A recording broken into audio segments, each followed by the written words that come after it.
Hi, this is the second part of the video. If you haven't watched the first part, check out the description box. I have made a video on 10 biggest differences between India and Sweden.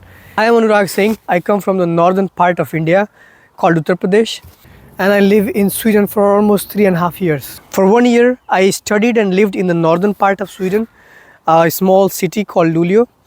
And then after that, I got a job. So I moved to the southwest part of Sweden, a city called Gothenburg.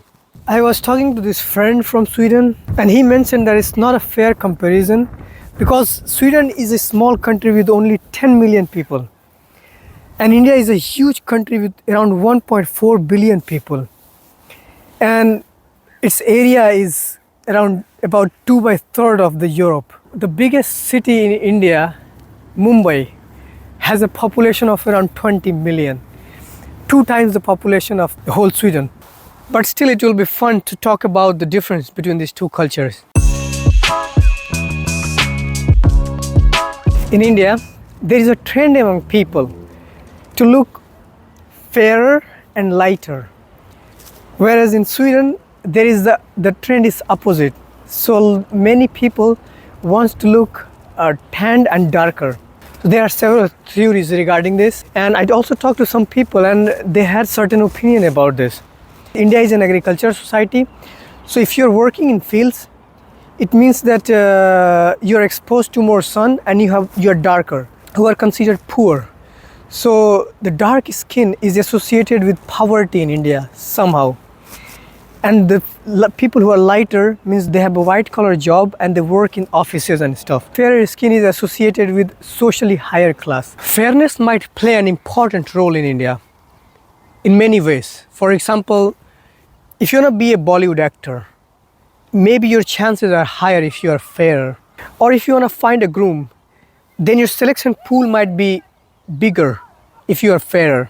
Along with that, I think fairness might have some association with the social hierarchy system or the caste system in India, along with some historical reasons. Fairness creams have a huge market in India, and a lot of celebrities advertise for them, and they're very popular. In Sweden, however, the story is different. A friend from Sweden told me that tanning is a kind of beauty standard in Sweden. Tanning gives people more definition to their body, so that's why they like to do it, because they look more defined. One person from Sweden told me that if you are tan means you have traveled to Bali, to Southern Europe like Italy or Spain or some other countries, warm countries.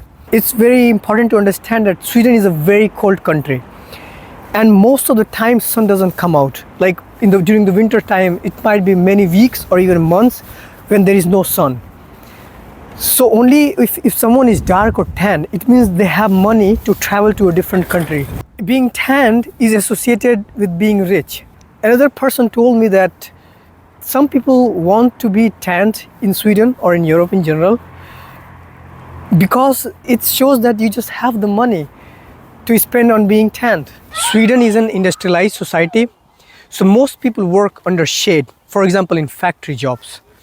So it's likely that most people are not exposed to the sun. And a pale skin might be an indicator of poor health.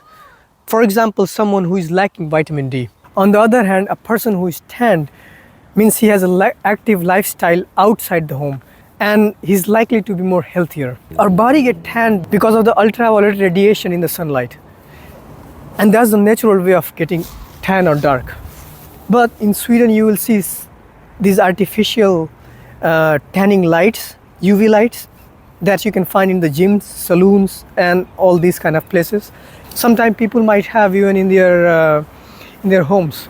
This is a solarium. If you don't know how one look like, just laying down there and this artificial lights do it work. There's a very interesting thing if you look at the history. Before 20th century, in America and Europe, pale people were considered of high class and rich because they had the money to stay and work under the shade. I met a guy from Greece, and he told me that back in the days in the Greece, the trend was a little bit similar like in India. People who were pale were considered rich, and the people who were farmers and those who were working outside in the sun, they were poor.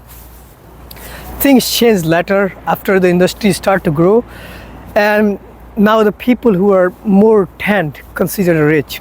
People want to be and to look rich for a reason. I don't want to go into very detail, but through evolutionary perspective, who has a higher chance of survival, a rich or a poor? And it could be one of the primary drives for the people to be rich or to look rich.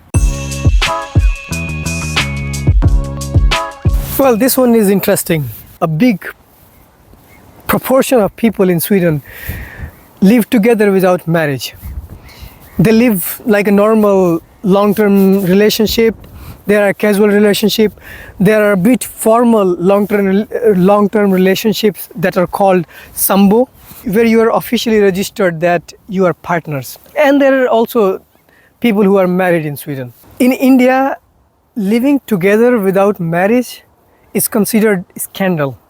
In the very big cities, maybe people live together for a short time until they get married. Mostly the young adults who are in the universities or who are working, and they live together for a while.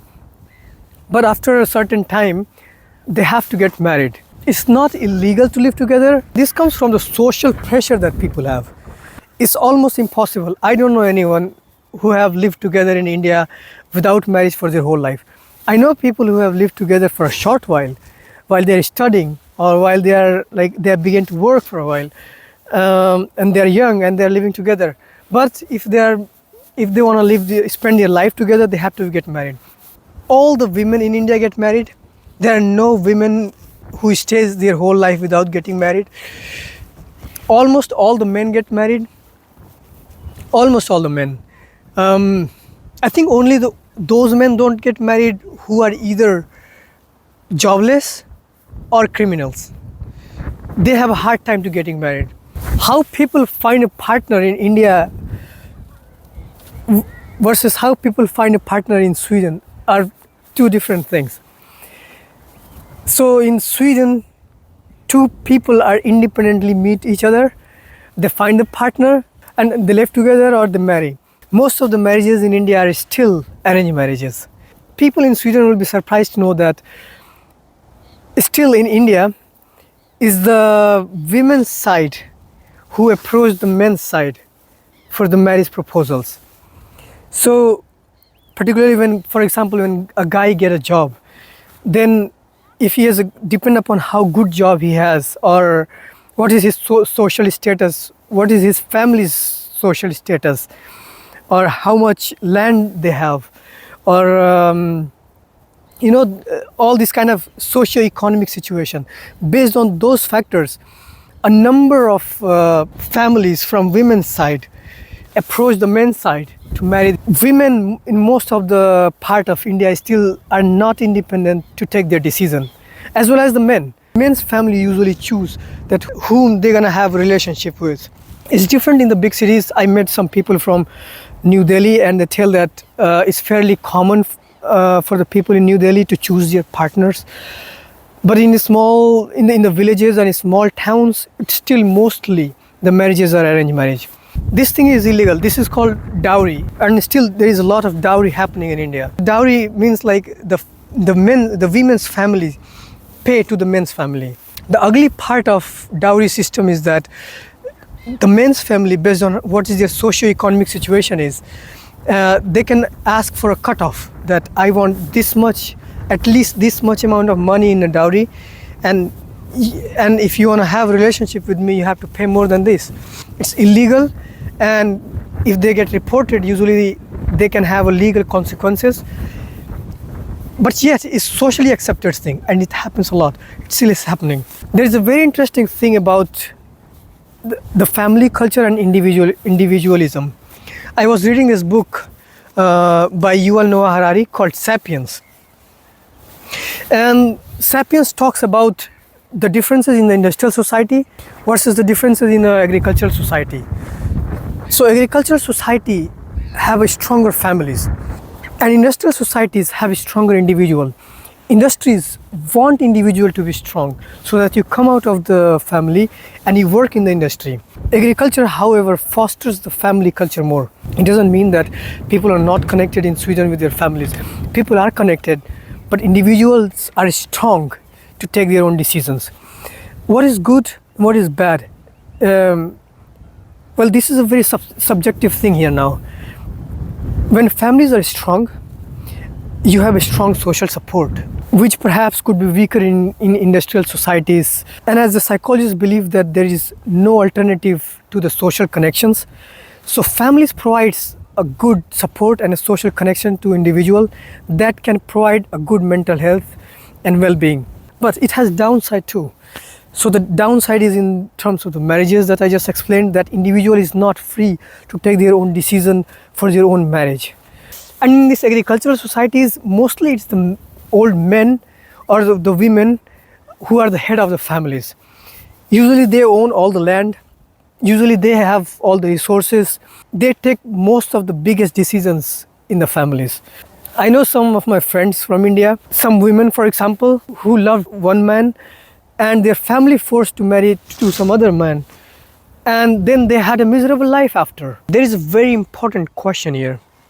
Scandinavia has relatively much lesser poverty. It's very high in the happiness index. And still, if you see, the suicide rate, particularly in the young adults, is very high. And the question is, why is it like that? Might one of the reasons be the lack of social support and a push towards more individualism? The social support that comes from the families, from your parents, from your spouse, partners, friends, everyone together. So everything has a pros and cons. When I lived in India, I never thought that you actually plan with your friends 1 month in ahead. But it happens in Sweden very often. And spontaneous plans they barely work. Plans that friends make, they make in way advance. A week advance, 2 weeks advance, or even a month advance. I recently had a travel to Borås, a city 1 hour from Gothenburg, and we had a plan with a group of friends. They planned this trip to Borås a month in advance. In India, it's more spontaneous. So you just go and knock your friend's door and plan things. I tell you an interesting thing.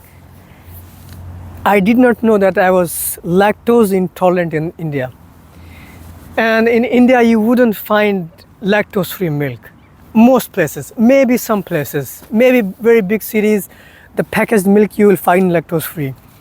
When I came to Sweden, I found there's a very separate section in the supermarkets for lactose-free milk, for lactose-free yogurt and all the other dairy products.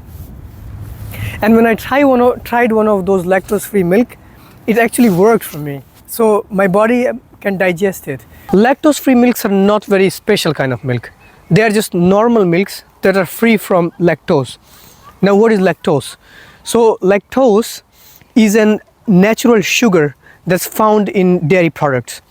And to break it down, our body produces this enzyme called lactase. What if your body doesn't produce enough of lactase? Then you will have a hard time to digest milk or any other dairy product. And that is called lactose intolerance. In India, people either they have their own cows or buffaloes that they get the milk from, or they buy from other farmers, or they buy from the milk vendors. The milk vendors are the people who collect milk from farmers and they distribute to others who need it. And most of the time, the farmers or the people who owns these cattle, they are not aware of this technology to make the milk lactose free. And that's why there is a big unawareness, particularly in the rural part of India, about the lactose intolerance. So in lactose free milk, some sort of technology is used to first filter down the lactose, a part of it, and then to break down the rest of the lactose. For example, it might be possible that using some technology, we filter 40% of lactose from the milk, and then for the rest of the 60%, we use artificial lactase enzyme to break it down into glucose and galactose that are simpler sugar that can be easily broken down by the body. It's also important to know that a lot of times if you have an issue digesting the milk, it might not be only lactose problem, but you gotta find out there might be some other issues as well, like protein coming from the milk. Another big difference that I saw between India and Sweden is a difference between villages and the cities. So if you live in Sweden, the difference between villages and the city is not huge. But when it comes to India, there is a huge difference in between villages and the cities in terms of culture and in terms of material both. Let's talk about the culture first. So in culture, we take an example of how the marriages happens. So the caste might play a much bigger role in the rural part of India than in the urban part of India. They're more likely that the marriages are arranged marriage in the village than in the urban part of India. The way the people dress in the villages is still more conventional. So they have, for example, men might have a long kurta, women might have sari. And in the cities, maybe, you can see men, for example, dressing more like Western style, European, and women might be conventional along with some Western style dresses. So that is a big difference between cities and the villages. In Sweden, however, it's comparatively similar culture wise. Dressing is similar, marriages, relationships, they happens almost in the same way in the cities and in the villages. Yeah, talking about the material, I think it's still a majority of villages in India. An example I take is in the equipment people use in kitchen. So in kitchen, for grinding masalas, people might use conventional stone stuff. And in the cities, either you get like already grinded masalas or spices, or you might have some grinders. For example, your floors might be more like marbles or tiles or stones in the cities, and it might still be more conventional cement made in the villages. However, in Sweden, this difference is comparatively much lesser. I know that it might be the difference in the lifestyle of people in the cities compared to the villages in Sweden, but the difference is not as huge as it is in India.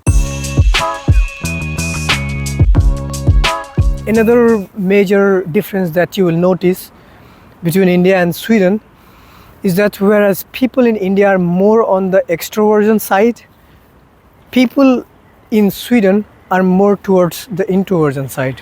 People in India might be more expressive, louder, and sometimes blunt.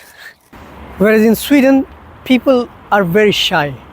A friend of mine who is not from Sweden and lives in Sweden told me that once she was going out of her apartment, and in the corridor there was a Swedish person who was coming out, and when he opened the door and saw her coming out, he went back home. He closed the door and went back home. Sometimes when I travel in Sweden in the buses or trains, I see this very common, that people prefer to stand up than to sit beside you even if your seat is empty. In India, however, you might see 3 people sitting on 2 people's space. In India, I know that my father, for example, takes pride in how many people he knows and how many people say hi to him. And there are many people like him who takes pride in being social and so many people knowing them. In the same row, there is another culture. In Sweden, being quiet or quietness is promoted in many ways. You will see that in some trains there is a very special part of the train that is reserved as a quiet area. This is a silent area and no one speaks in this part of the train. And some people find it comfortable to sit in those part of the train when they are coming back from the work. So they do not want to talk to anyone, they don't want anyone to bother them, they just want some peaceful quiet time. So they sit down in this part of the train and they go home or they go to work. Thanks for joining and see you guys in the next video.